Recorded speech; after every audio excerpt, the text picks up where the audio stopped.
আসসালামু আলাইকুম, chart canvas চ্যানেলে সবাইকে স্বাগতম। আশা করি সবাই ভালো আছেন।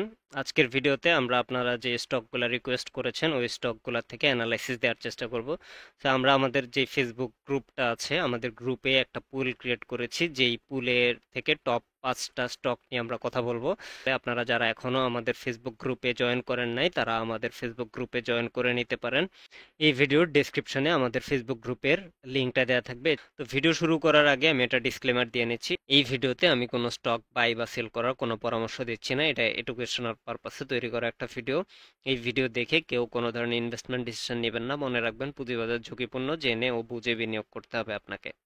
তো স্টকের অ্যানালাইসিসে যাওয়ার আগে আমরা ইন্ডেক্সটা একটু অ্যানালাইসিস করি বা ইন্ডেক্সটাকে একটু দেখার চেষ্টা করি। সো আমাদের যেই ডিএসইএক্স ইন্ডেক্স, আমরা দেখতে পাচ্ছি যে ইন্ডেক্সটা এখান থেকে পড়ে গিয়েছে, তারপর বিভিন্নভাবে এটা কিন্তু একটা মোটামুটি হাই ক্রিয়েট করেছে, recent time higher high create করেছে। তো ইন্ডেক্স এরপর আসলে কোন দিকে যেতে পারে বা কি হতে পারে সেটা যদি একটু দেখি। সো প্রথমেই আমরা এই যে আমাদের যে দুইটা বটম, এই দুইটা বটমে আসলে একটা লাইন ড্র করে নিচ্ছি। তো এই দুইটা লাইন যদি আমি ড্র করি, ড্র করার পরে এই লাইনটাকে আসলে আমি একটু ক্লোন করে নেব।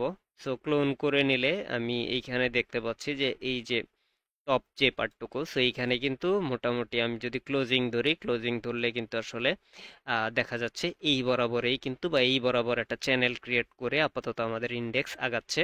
তো এইখানে যখন এই যে চ্যানেলের উপরে পার্টটুকুতে যখন ইন্ডেক্স আসলো, তারপর কিন্তু একটা নিচে চলে আসলো, এরপর এইখান থেকে সাপোর্ট নিয়ে আবার একটু উঠলো, তারপর আবার নিচে চলে আসলো।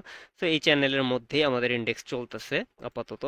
তো এইখানে আমি আরেকটা লাইন যদি নেই, প্যারালাল লাইন, সো এই প্যারালাল লাইনটা নিয়ে আমি দেখতে পাচ্ছি যে এইখানেও কিন্তু আসলে ছোট ছোট কিছু সাপোর্ট কিন্তু নিয়েছে। দেখেন এইখানে কিন্তু কন্টিনিউয়াস রেড ক্যান্ডেল, তারপর এই জায়গাটায় এসে কিন্তু একটা গ্রিন ক্যান্ডেল দিল, তারপর এই যে আবার এইখান থেকে পড়া শুরু করলো স্টকটা, এইখানে আবার একটু উঠার চেষ্টা করলো, এই জায়গায় কিন্তু একটা শ্যাডো টাচ করে আবার নেমে গেল।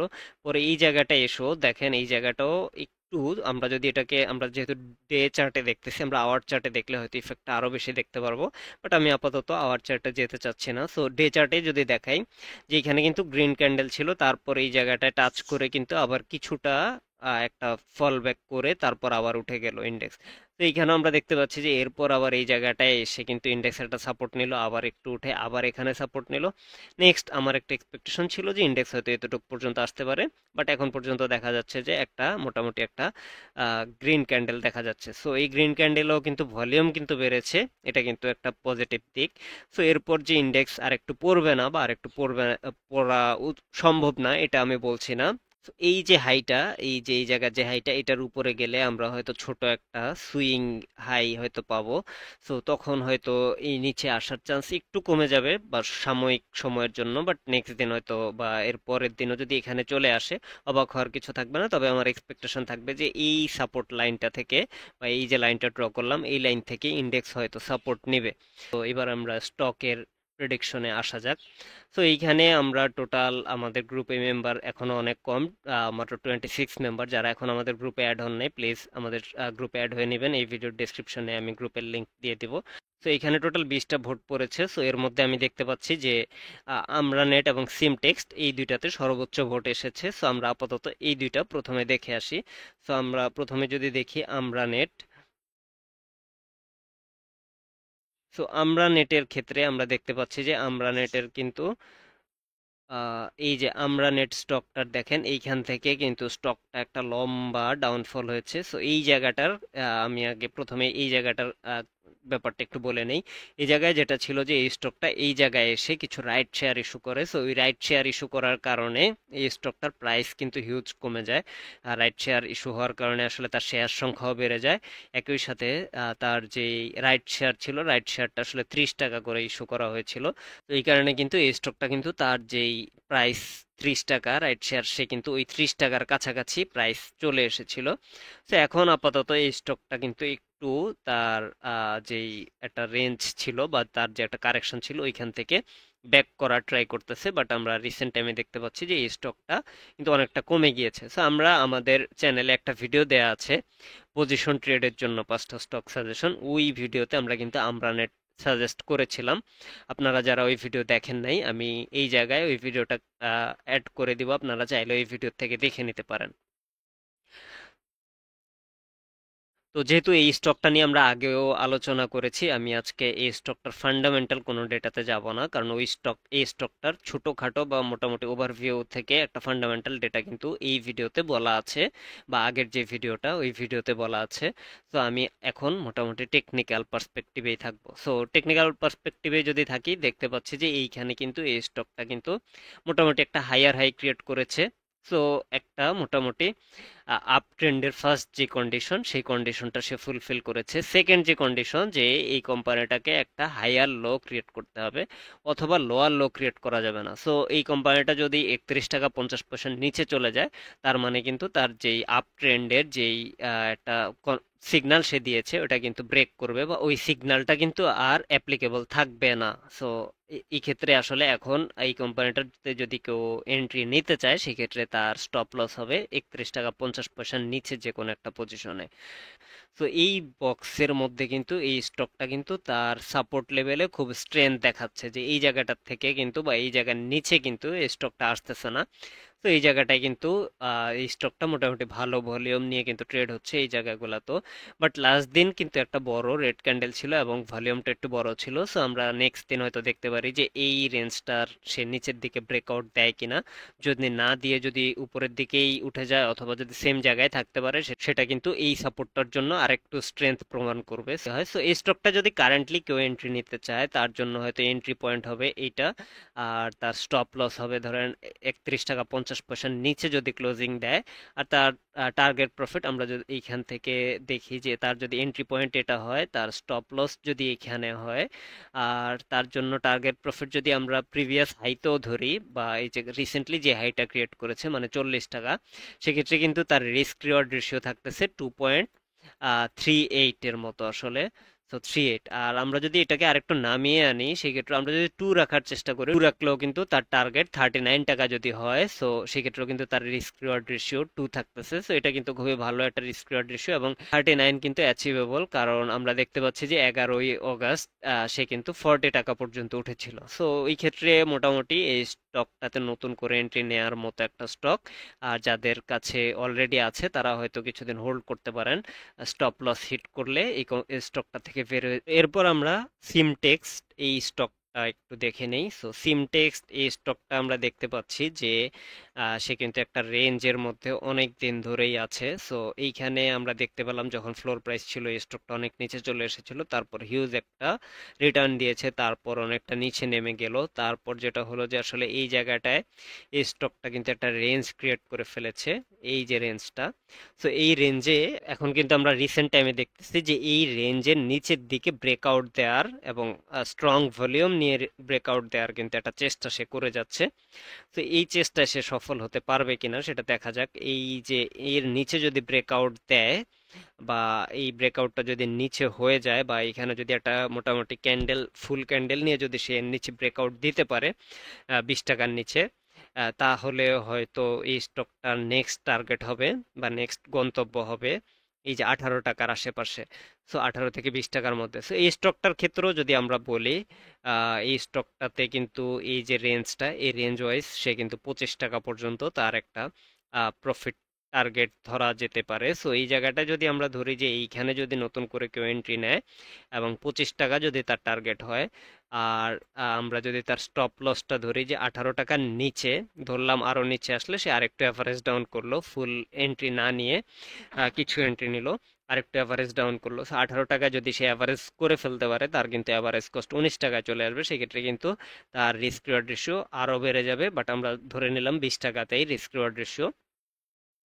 আর স্টপ লসটা যদি হয় 18 টাকায়, সেক্ষেত্রে দেখতে পাচ্ছেন যে এইটাতেও কিন্তু আসলে 2.32, বা এই যে ভালো একটা রিস্ক রিওয়ার্ড রেশিও দেখা যাচ্ছে 2+। তো বোঝাই যাচ্ছে এই কোম্পানিটা কিন্তু মোটামুটি ভালো টেকনিক্যাল পার্সপেক্টিভে একটা ভালো পজিশনে আছে। এছাড়াও এই স্টকটাও কিন্তু আমাদের পজিশনাল ট্রেডের সেই ভিডিওতে আলোচনা করা হয়েছে, এরও কিন্তু ফান্ডামেন্টাল ডেটা মোটামুটি ভালো আছে। তো ওই ভিডিওটা যারা দেখেন নাই, অবশ্যই দেখে নেবেন। ওই ভিডিওতে কিন্তু সিমটেক্স নিয়ে আলোচনা করা আছে, ফাইন্যান্সিয়াল ডেটা নিয়ে। তো আমরা আপাতত ওই ডেটাতে আর গেলাম না, বাট টেকনিক্যাল পার্সপেক্টিভে যদি আমরা দেখি, স্টকটা কিন্তু ভালো একটা পজিশনে আছে এন্ট্রি নেওয়ার জন্য মনে হচ্ছে। তো এরপর আমরা দুইটা পেয়ে গেলাম। এরপর আসলে 15% করে ভোট পেয়েছে আইটিসি এবং ইএইচএল। সো আমরা প্রথমেই দেখি আইটিসি। তো আইটিসি এই স্টকটাও কিন্তু আমাদের সেই পজিশনাল ট্রেডের ভিডিওতে আছে। আর সো আমরা প্রথমেই যদি দেখি এই জায়গাটায় আমরা দেখতে পাচ্ছি যে এই স্টকটা কিন্তু এই দিকে একটা ছোট ডাউনওয়ার্ড একটা চ্যানেল দেখা যাচ্ছে, বাট এই জায়গাটায় আবার এরকম, সো বোঝাই যাচ্ছে যে এখানে কিন্তু একটা ট্রায়াঙ্গেল প্যাটার্ন দেখা যাচ্ছে এই স্টকটার মধ্যে।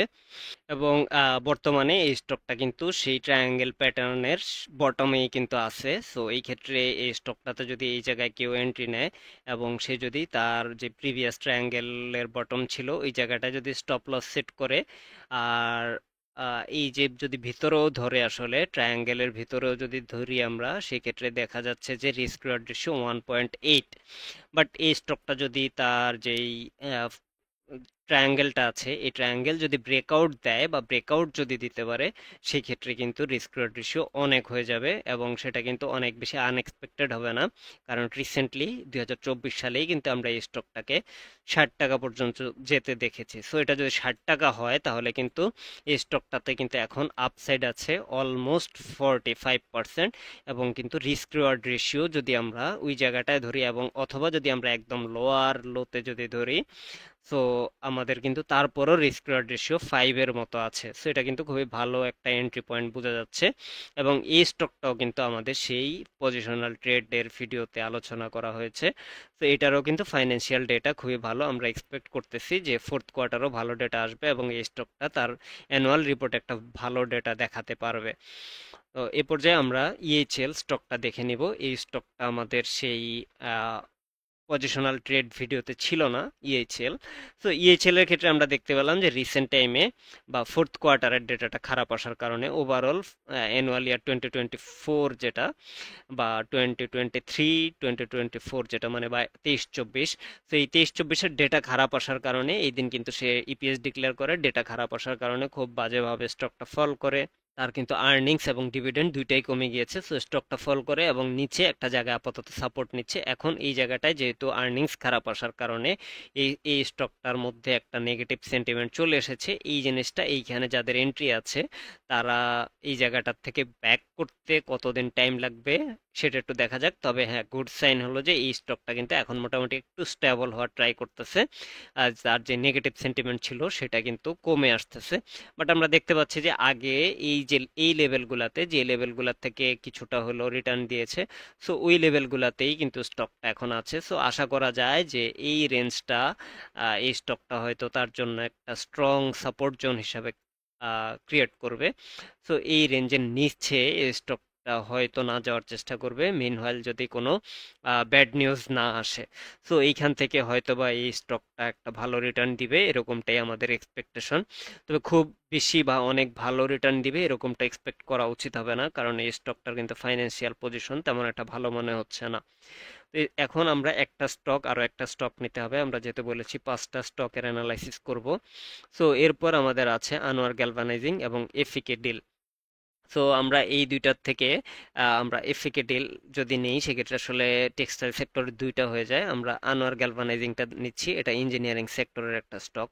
সো আনোয়ার গ্যালভানাইজিং এই স্টকটাও কিন্তু আমাদের যে পজিশনাল ট্রেড ওই ভিডিওতে আলোচনা করা হয়েছে। এছাড়াও এফিকে ডিল যারা সাজেস্ট করেছেন তারাও কিন্তু এই ভিডিওটা দেখে নিতে পারেন। ওই ভিডিওতে কিন্তু এফিকে ডিল আলোচনা করা হয়েছে। তো আনোয়ার গ্যালভানাইজিং এ যদি আসি, আনোয়ার গ্যালভানাইজিং এর আমরা কিন্তু বটম গুলাতে একটা লাইন ড্র করে নিলাম। তারপর এটাকে যদি আমরা ক্লোন করি, ক্লোন করার পরে আমি যদি এটাকে এইদিকে মিলানোর চেষ্টা করি, তো এক্ষেত্রে দেখতে পাচ্ছি যে এটা কিন্তু একটা রেঞ্জের মধ্যে আছে আনোয়ার গ্যালভানাইজিং। সো রেঞ্জের বটমে ছিল, তারপর এখন কিছুটা উঠেছে, এখন আবার সো সে কিন্তু নিচের দিকে আসার একটা চেষ্টা করতেছে। এখানে কিন্তু ভলিউমটা স্ট্রং, বাট এই কোম্পানিটার ফাইন্যান্সিয়াল ডেটা নিয়ে একটু রিস্কি একটা মেজর ডিসকাশন কিন্তু আমাদের সেই পজিশনাল ট্রেডের ভিডিওতে করা হয়েছে। ওই ভিডিওটা আপনারা অবশ্যই দেখে নেবেন। সো এইখানে এই স্টকটার আসলে আপাতত যে সে এই যে উপরের লেভেলটা টাচ করবে ওটা কনফার্ম করার জন্য এই স্টকটাকে এই লেভেলটার উপরে একটা ক্লোজিং দিতে হবে আসলে 132 টাকা 7। বা 70 পয়সা, অথবা 132 টাকা 50 পয়সাতেও আই গেস চলবে। তো 132 টাকা 50 পয়সার উপরে কিন্তু তার একটা ক্লোজিং দিতে হবে, তাহলে কিন্তু সে এই জায়গাটা ব্রেকআউট দিবে। তো এই ছিল মোটামুটি আমাদের ওভারভিউ, বা আপনারা যে স্টকগুলা এখানে বলেছেন, সো ওইগুলা কিন্তু আমি মোটামুটি অ্যানালাইসিস করার চেষ্টা করেছি। তো যারা এখনো আমাদের গ্রুপে জয়েন করেন নাই, তারা অবশ্যই জয়েন করে নেবেন। গ্রুপে কিন্তু আমরা নেক্সট পোস্টগুলা গ্রুপেই আসবে, সেখান থেকে কিন্তু আপনি আপনার স্টক সাজেশন বলতে পারবেন। এই ছিল আমাদের আজকের ভিডিও। ধন্যবাদ সবাইকে। আসসালামু আলাইকুম।